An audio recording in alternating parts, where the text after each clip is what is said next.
Assuming that we've managed to execute the query, we have two possibilities. Either we received an error which informs us that there was a problem during the writing, or we've received a set of complete data along with the creation date, the relevant ID, and the ACL. That's why we can try to save the object the way we did when saving new objects downloaded from the server. Inside our onPostExecute method, we get a JSON object.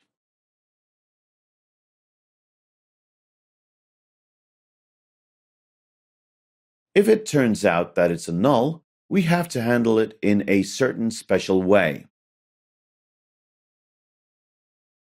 Otherwise, if our element has an error, we can assume that we have a certain message to be displayed.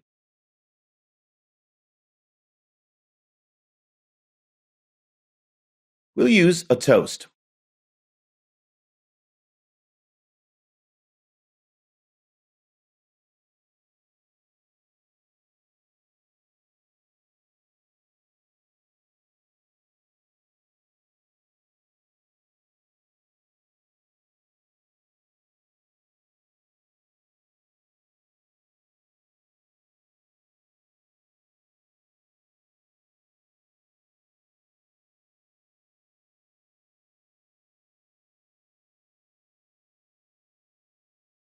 We're left with the last situation when there is no error.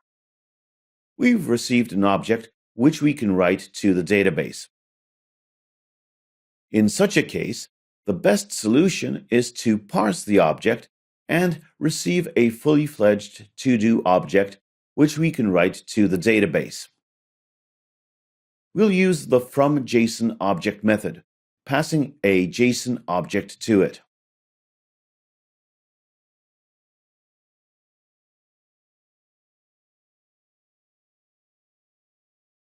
If there is no exception, we can write the to-do created this way to the database. To do so, we'll need a to-do deo.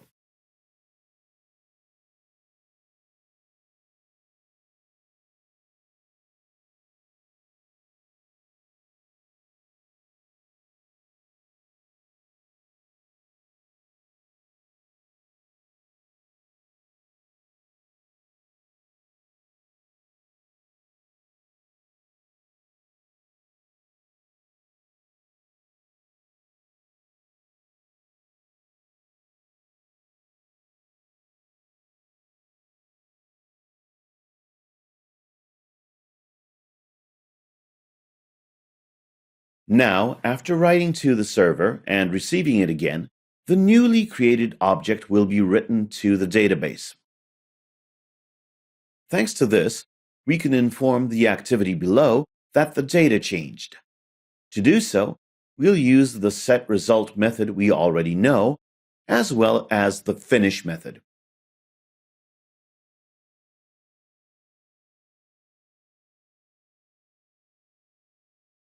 If we've managed to write to the server and the database, it's a perfect moment to finish the activity. Currently, we won't send any data. We'll only use the possibility of sending the code. Because of this, we don't need to create intents. However, if we've managed to add data, it's important not to try to extract the to-do when returning to our to-do list activity, because at this moment, the data is a null.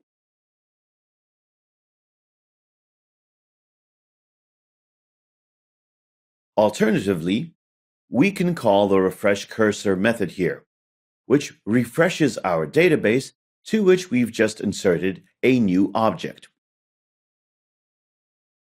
There is one more element left. During a long operation, we want to inform the user that it's still in progress. To do so, we can display a progress bar in the upper part of the action bar. This is a slightly different progress bar. Instead of informing us that a certain part has been completed, it informs that a certain part is in progress. That's why we have to set two things. Before calling the super on create method, we have to call the request window feature method. This method allows the modification of the way the window with our activity looks like.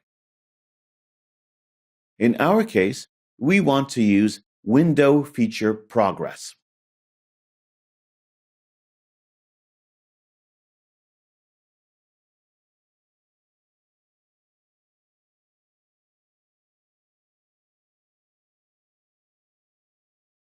Additionally, we have to set progress bar indeterminate to true.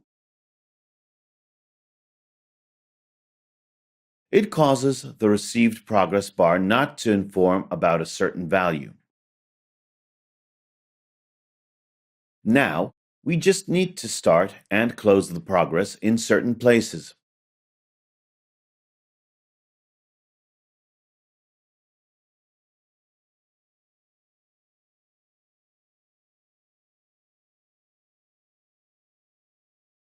Similarly to the login button, we can use the onPre-execute method to start informing about the progress.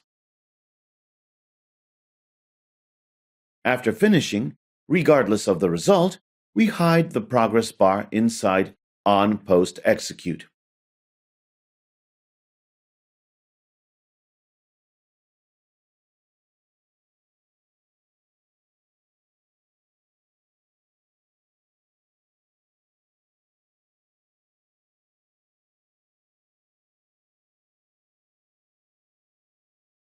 We'll now add a new element for test purposes. After entering the name and selecting that the task has been executed, we press the Add button. For a moment, the progress bar appears, then it disappears, and finally, the entire activity is closed.